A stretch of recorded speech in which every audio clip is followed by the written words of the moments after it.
अगर आप अपने जीवन का हर दम जीतना चाहते हो ना तो दोस्तों बल से ज़्यादा बुद्धि का इस्तेमाल करना सीखिए। क्यों? क्योंकि बल लड़ना सिखाता है तो वहीं बुद्धि जीतना। नमस्कार दोस्तों, मैं ज्योतिष आचार्य वासुदेव मिश्रा आपका अपने चैनल सत्य की खोज में हार्दिक अभिनंदन करता हूं। दोस्तों, आज का यह ज्योतिष का कार्यक्रम आप लोगों के लिए यानी कि मेष राशि वालों के लिए बेहद ही ज़्यादा खास कार्यक्रम साबित होगा। जी हाँ, आज हम चर्चा करेंगे आपके साप्ताहिक राशिफल के बारे में, आपके वीकली प्रेडिक्शन के बारे में। जी हाँ दोस्तों, हर बार की तरह इस बार भी मैं आपको बताऊंगा कि कैसा रहेगा आप लोगों के लिए आपके जीवन काल का नया साल 2024 का पहला महीना, जनवरी महीने का दूसरा सप्ताह यानी कि 8 जनवरी से लेकर के 14 जनवरी के मध्य का समय, जिसमें ग्रहों की स्थिति के आधार पर आपको किस प्रकार का परिणाम प्राप्त होगा, किन किन क्षेत्रों में आपको लाभ की प्राप्ति होने वाली है। तो वहीं इस सप्ताह को और ज़्यादा श्रेष्ठ और बेहतर बनाने के लिए क्या उपाय आपको करना चाहिए, हर एक जानकारी आज के इस ज्योतिष के कार्यक्रम में आपको बताने वाले हैं। इसलिए कार्यक्रम को बिना मिस किए अंत तक देखने का प्रयास कीजिए। और अगर आप अपनी जन्म कुंडली पर हमसे परामर्श लेना चाहते हैं तो डिस्क्रिप्शन बॉक्स में और वीडियो के अंदर आपको नंबर मिल जाएगा, जहां से आप संपर्क करके अपनी जन्म कुंडली का विस्तार पूर्वक अध्ययन करवा सकते हैं। तो दोस्तों, जैसा कि आप यह बात भली भांति जानते हैं कि जो साप्ताहिक राशिफल होता है, वीकली प्रेडिक्शन, उसमें मूल रूप से चंद्रमा के गोचर की गणना की जाती है। ऐसा क्यों? क्योंकि चंद्रमा जो होते हैं ना, वह हमारे मन के कारक ग्रह होते हैं। हम जो कुछ भी सोचते हैं, जो कुछ भी समझते हैं, उसे ही जीवन के हर क्षेत्र में लागू करने का प्रयास करते हैं। परिणाम स्वरूप हमारे दैनिक जीवन में जो भी घटनाएं घटित होती है, उसके पीछे कहीं ना कहीं सिर्फ और सिर्फ चंद्रमा का ही हाथ होता है। इसलिए चंद्रमा की गोचरीय स्थिति का ज्ञान साप्ताहिक राशिफल के दौरान होना बेहद ही ज़्यादा आवश्यक माना जाता है। तो ऐसे में दोस्तों, अगर इस सप्ताह चंद्रमा की गोचरीय स्थिति के बारे में बात की जाए तो चंद्रमा सप्ताह के शुरुआत के जो 2 दिन होंगे ना, यानी कि 8 और 9 तारीख, इन 2 दिनों में चंद्रमा अपनी नीच राशि वृश्चिक राशि में गोचर करेंगे। नीच राशि में गोचर करते हुए चंद्रमा वैसे तो अपने आप को कमज़ोर बना लेते हैं, लेकिन शुक्रदेव जो एक शुभ ग्रह है नैसर्गिक रूप से, वह भी इस भाव में, इस राशि में गोचर कर रहे हैं। परिणाम स्वरूप चंद्रमा की अशुभता में काफ़ी हद तक कमी लाएंगे और चंद्रमा की शुभता में वृद्धि करेंगे। यह आपके लिए प्लस पॉइंट साबित होगा। तो वहीं दोस्तों, चंद्रमा का गोचर सप्ताह के मध्य पड़ाव में यानी कि 10 और 11 तारीख को चंद्रमा आपकी कुंडली है उसमें धनु राशि में गोचर करेंगे। जी हाँ, जहाँ पर पहले से ही 3 ग्रह मंगल, सूर्य और बुध, ये तीनों ग्रह युति बना करके गोचर कर रहे हैं। चंद्रमा जब वहाँ जाएंगे तो चतुर्ग्रह योग का निर्माण होगा और इनके ऊपर देवगुरु बृहस्पति जैसे सबसे शुभ ग्रह की दृष्टि का पड़ना तो फिर कहना ही क्या। जी हाँ दोस्तों, यह आपके लिए अद्भुत परिणाम देने वाला साबित होगा। तो वहीं सप्ताह के अंतिम पड़ाव में चंद्रमा का जो गोचर होगा, यानी कि 12 और 13 तारीख को चंद्रमा मकर राशि के ऊपर गोचर करेंगे और मकर राशि के ऊपर गोचर करते हुए चंद्रमा पर केतु की पंचम दृष्टि पड़ेगी।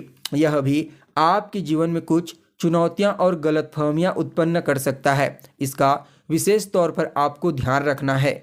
वहीं सप्ताह के आखिरी दिन में यानी कि 14 तारीख को चंद्रमा शनि की राशि कुंभ राशि में गोचर करेंगे। शनि के साथ युति बना करके गोचर करेंगे।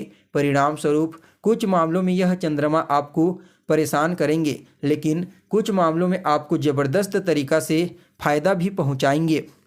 तो दोस्तों देखिए, आप लोगों के लिए मूल रूप से यानी कि मेष राशि वालों के लिए चंद्रमा का जो यह गोचर है, पहले शुरुआत में, सप्ताह के शुरुआत में 8 और 9 जनवरी को अष्टम भाव में करेंगे अपनी नीच राशि में। काफ़ी हद तक यह आपके जीवन में आने वाली तमाम प्रकार की चुनौती और समस्याओं से आपको राहत दिलाने का कार्य करेंगे, क्योंकि शुक्र की शुभता का प्रभाव यहाँ पर देखने को मिलेगा।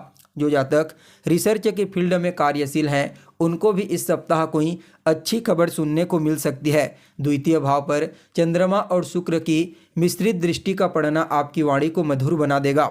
जी हाँ, इस समय आप अपनी वाणी के माध्यम से कई लोगों को प्रभावित कर पाने में सक्षम रहेंगे। पारिवारिक जीवन में भी खुशियों का आगमन होगा।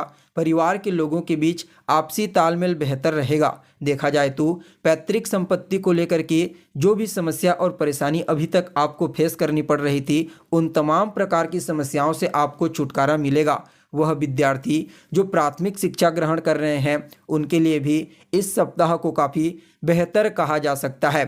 तो वहीं दोस्तों, सप्ताह के मध्य पड़ाव में यानी कि 10 और 11 तारीख को चंद्रमा का गोचर जो होगा ना, वह आपकी कुंडली के 9वें स्थान में होगा, भाग्य स्थान में। यहाँ पर चंद्रमा 3 ग्रहों के साथ युति बना करके चतुर्ग्रही राजयोग का निर्माण करेंगे और इनके ऊपर देवगुरु बृहस्पति की दृष्टि का पड़ना। आपको थंबनेल में बता दिया गया था कि इस नए साल का सबसे बड़ा तोहफा आपको प्राप्त होने वाला है और वह तोहफा यह तोहफा है। जी हाँ दोस्तों, आपके भाग्य भाव में 4 ग्रहों की युति का होना और उसके ऊपर अति विशिष्ट कारक ग्रह देवगुरु बृहस्पति की दृष्टि का पड़ना, कहना ही क्या। सबसे पहले तो यह आपके भाग्य को बेहद ही ज़्यादा श्रेष्ठ, मजबूत, बलवान बना देंगे। आपको भाग्यशाली नहीं बल्कि महाभाग्यशाली बनाएंगे। जी हाँ, इस समय आपका भाग्य इतना मजबूत रहेगा कि आप करना तो दूर, आप सोच भी देंगे किसी भी चीज़ को लेकर के तो वह आपके लिए एक्टिव हो जाएगा। ऐसा प्रभाव आपको देखने को मिलेगा। पिता के साथ आपके तालमेल बेहतर होंगे। पिता का आशीर्वाद और स्नेह आपको प्राप्त होगा। उनका प्रेम भी आपको प्राप्त होने वाला है। कार्यस्थल पर जो आपके उच्च अधिकारी हैं, वह हर कार्य में आपकी सहायता करेंगे और बॉस के साथ भी आपके तालमेल काफ़ी हद तक इस सप्ताह बेहतर देखे जा सकते हैं। वहीं आप अपने परिवार के लोगों के साथ या फिर अपने दोस्तों रिश्तेदारों के साथ किसी धार्मिक स्थल की यात्रा करने का प्लान बना सकते हैं। आपके पारिवारिक जीवन में खुशियों का आगमन होगा। अगर आपके मन में ऐसा कोई प्रश्न है कि मैं कोई महंगी वस्तु खरीदना चाहता हूँ, क्या मैं खरीद सकता हूँ? कोई बड़ी वस्तु, कोई प्रॉपर्टी में निवेश करना चाहता हूँ, क्या कर सकता हूँ? तो निश्चित तौर पर इन प्रश्नों का उत्तर है हाँ। जी हाँ, जब आपका भाग्य साथ देने लगेगा तो जो भी कार्य आप करेंगे, जिस भी फील्ड में निवेश करेंगे, वहाँ पर आपको निश्चित तौर पर सफलता की प्राप्ति होगी। पराक्रम भाव पर यहाँ पर दृष्टि पड़ेगी। यहाँ पर मिश्रित दृष्टि पड़ेगी 4 ग्रहों का, मंगल, सूर्य, बुध और चंद्रमा। ये चारों के चारों ग्रह आपके पराक्रम भाव को देखेंगे। परिणाम स्वरूप यह आपको पराक्रमी बनाएंगे, साहसी बनाएंगे। इस समय आप बिल्कुल बेधड़क तरीके से हर मुश्किल परिस्थिति, हर चुनौती का सामना करेंगे। जी हाँ, इस समय आपके अंदर आत्मविश्वास की प्रचुरता देखने को मिलेगी। छोटे भाई बहनों के साथ काफ़ी हद तक तालमेल बेहतर होंगे। आपका सहयोग उन्हें प्राप्त होगा और उनका सहयोग आपको प्राप्त होगा। देखा जाए तो कहीं ना कहीं आपके कम्युनिकेशन स्किल्स का प्रभाव भी इस समय आपको अपने कार्य क्षेत्र में देखने को मिलेगा, जिसकी वजह से कई लोग आपसे प्रभावित होंगे।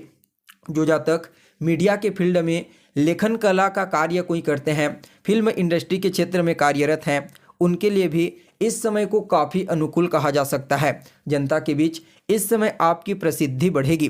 तो वहीं दोस्तों, सप्ताह के अंतिम पड़ाव में चंद्रमा का जो गोचर है वह मकर राशि के ऊपर आपके 10वें भाव में होने वाला है। यहाँ पर केतु की 5वीं दृष्टि पड़ेगी।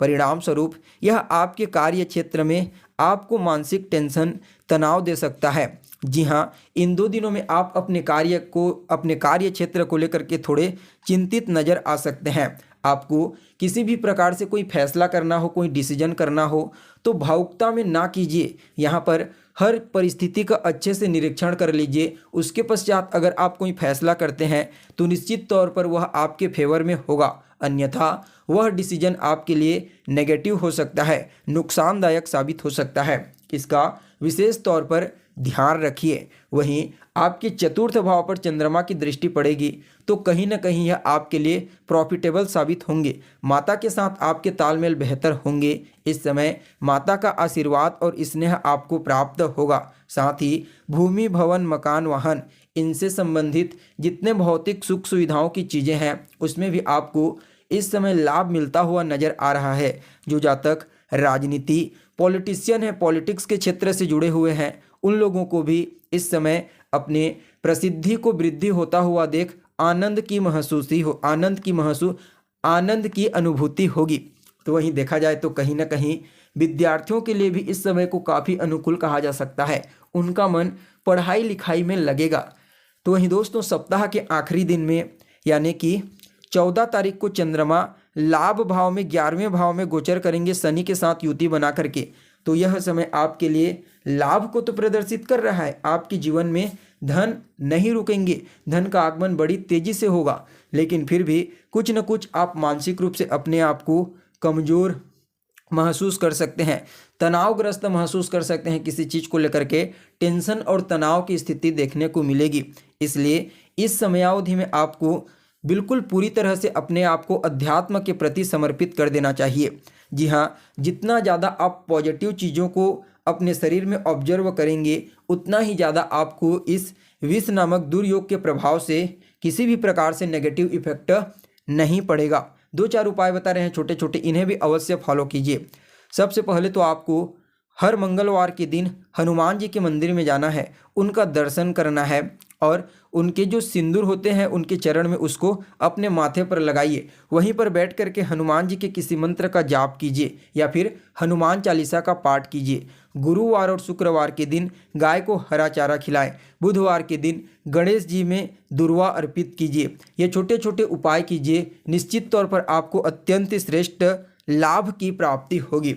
तो दोस्तों हमें उम्मीद है आपको कैसी लगी जानकारी, कमेंट करके बताइए। फिर मिलते हैं एक नए और ताज़ा एपिसोड में, तब तक के लिए नमस्कार।